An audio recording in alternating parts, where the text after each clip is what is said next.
Okay, so before getting into any kind of technique stuff, it's worth mentioning something that a lot of people would probably just skip straight over, and that is just sort of how we sit and how we hold the guitar. You know, if it gives us any kind of small advantage or makes things a little bit easier and less strenuous, then we may as well spend a second talking about that. So wear comfortable clothes that allow for free movement. If you are somewhere cold and you need to be rugged up a little bit more, then try to have something that has the elastic or something holding it. You know, I'm not a fashion expert, but something that's not causing the sleeves to obstruct the sound of the strings. Right? I'm sitting in a chair that has no arms, which is again a good idea. If something like this that does have arms would make it a bit trickier to be able to sit comfortably. So I'm aiming for my legs to be sort of, you know, tabletop flat.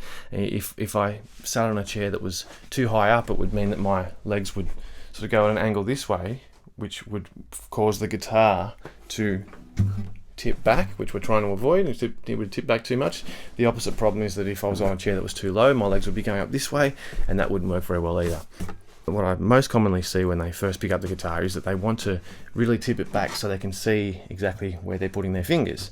Now, straight away, just to demonstrate that, I'm having to wrap that hand around more than it wants to. It's putting strain on these muscles here, and that's not going to help. So we're aiming for more of a straight up and down, although slightly back is okay. And after a little while, it's you don't need to see that well. People think that it's really impressive to be